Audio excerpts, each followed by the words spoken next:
안녕하세요. 오늘 이 시간에는 성경에서 가장 극적이고 또 장엄한 사건 중 하나죠.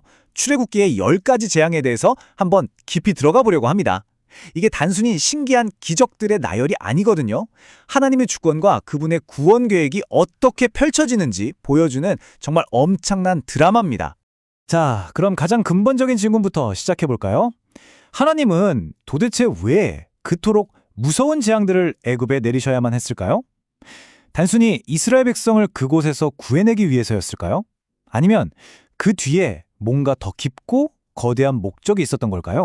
사실 성경이 그 목적을 아주 분명하게 직접 말해주고 있어요.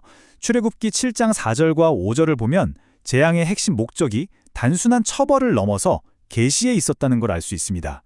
그러니까 애굽 사람들, 더 나아가 온 세상이 누가 진짜 하나님인지, 누가 역사의 주권자인지를 알게 하는 것, 바로 그게 핵심이었던 거죠. 자, 그런데 이 재앙 이야기가 본격적으로 시작되기 전에 우리가 꼭 짚고 넘어가야 할 부분이 있습니다. 바로 출애굽기 6장인데요. 하나님께서 첫 번째 사명에 실패하고 완전히 낙담해 있는 모세에게 다시 나타나셔서 당신의 언약을 확인시켜 주시는 장면이에요. 이 부분이 모든 재앙을 이해하는 신학적인 열쇠가 되기 때문에 정말 중요합니다. 생각해 보세요. 5장에서 모세가 바로에게 갔다가 오히려 자기 백성들의 고용만 더 심해졌잖아요. 백성들한테 원망까지 됐고요. 모세는 정말 깊은 절망에 빠졌을 거예요. 바로 그때 하나님께서 나타나셔서 말씀하시죠. 이제 내가 바로에게 하는 일을 네가 보게 될 것이다. 상황은 최악인 것 같지만 하나님의 계획은 단 한순간도 틀어진 적이 없다는 걸 보여주시는 겁니다. 그리고 바로 이 지점에서 하나님께서는 당신의 이름을 여호와라고 밝히십니다. 여러분, 이건 그냥 이름, 어떤 호칭이 아니에요. 여호와라는 이름 속에는 엄청난 약속이 담겨 있습니다. 바로 언약을 반드시 그리고 신실하게 성취하시는 하나님이라는 뜻이죠. 아브라함과 이삭과 야곱에게 하셨던 그 오랜 약속이 이제 드디어 성취될 때가 왔다고 선포하시는 거예요. 하나님은 그 약속을 7가지의 구체적인 내가 하리라 선언으로 아주 강력하게 확증해 주십니다. 이걸 보세요. 이건 그냥 단순한 탈출이 아니에요. 무거운 짐에서 빼내고 노예 생활에서 건져주고 값을 치러서 완전히 해방시키고 당신의 백성으로 삼으시고 친히 그들의 하나님이 되어주시고 약속의 땅으로 데려가서 그 땅을 선물로 주시기까지, 이게 바로 하나님께서 우리에게 보여주시는 완전한 구원의 그림인 겁니다. 자, 이제 출애굽기 7장과 8장으로 넘어가면서 드디어 진짜 대결이 시작됩니다.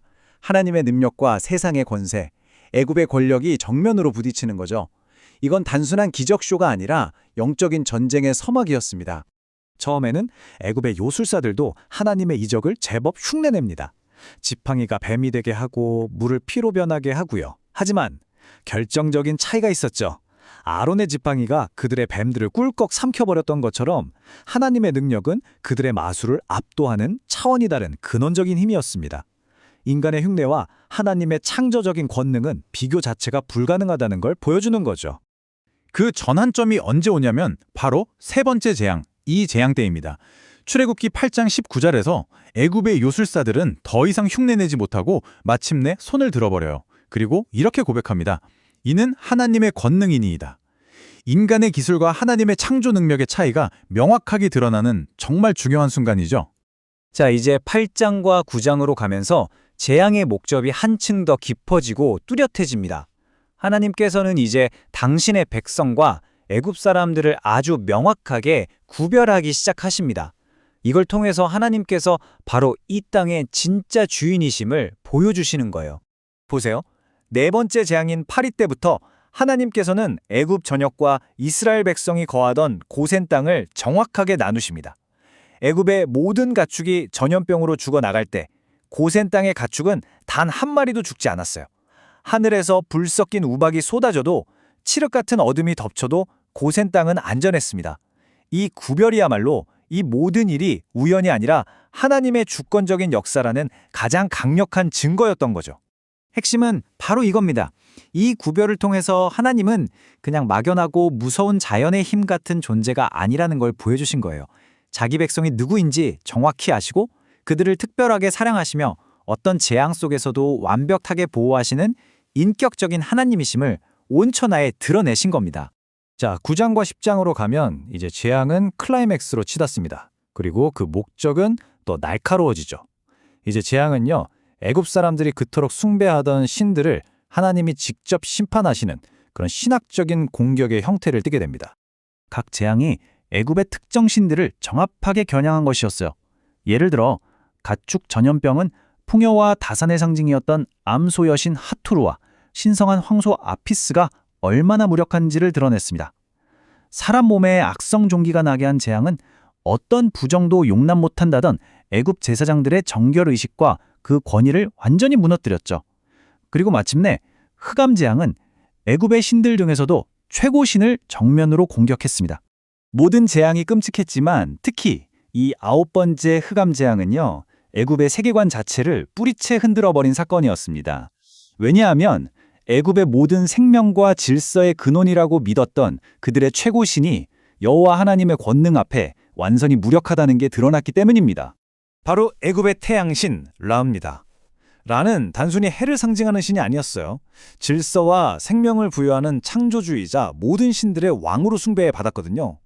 그런데 하나님께서 사흘 동안 더듬을 만한 흑암, 그러니까 손으로 만져질 것 같은 그런 칠흑 같은 어둠을 내리셨다는 건 이건 네가 믿는 그 태양신 내가 통제한다. 그는 가짜다. 라고 그냥 선포해버리신 겁니다. 단순한 자연현상이 아니라 애굽의 신앙체계 전체에 대한 하나님의 심판이었던 거죠. 자, 이제 마지막으로 이 모든 재앙의 핵심 목적을 정리해 보겠습니다. 이 엄청난 사건들을 통해 하나님께서 궁극적으로 이루고자 하셨던 건 과연 무엇이었을까요? 크게 네 가지로 볼 수 있습니다. 첫째, 여호와 하나님만이 온 세상의 유일한 주권자라는 걸 드러내기 위함이었습니다. 둘째, 애굽이 그토록 의지하던 모든 신들이 사실은 아무 능력 없는 헛된 우상임을 증명하기 위함이었죠. 셋째, 언약에 신실하신 하나님께서 당신의 백성 이스라엘을 구원하시기 위함이었고요. 그리고 마지막으로 이 모든 사건이 후세에 길이 전해져서 하나님의 위대하심과 신실하심을 배우는 교훈이 되게 하기 위함이었습니다. 출애굽기 9장 16절에서 하나님께서 바로에게 직접 하신 이 말씀이 이 모든 것을 요약해 줍니다. 내가 너를 세운 이유는 나의 능력을 너에게 보이고 내 이름이 온 세상에 알려지게 하려는 것이다. 바로의 그 완악함조차도 결국에는 하나님의 더 크신 능력과 영광을 드러내고 그 이름이 온 세상에 선포되게 하기 위한 하나님의 주권적인 섭리 안에 있었다는 거죠. 이 출애굽의 이야기는 단순히 과거의 역사가 아닙니다. 오늘을 살아가는 우리에게도 동일한 질문을 던지고 있습니다. 바로의 그 완악하고 굳은 마음마저도 당신의 영광을 위한 도구로 사용하시는 그 전능하신 하나님 앞에서 오늘 나의 마음은 과연 어디를 향하고 있는지, 무엇을 의지하며 살아가고 있는지 우리 자신을 돌아보게 합니다.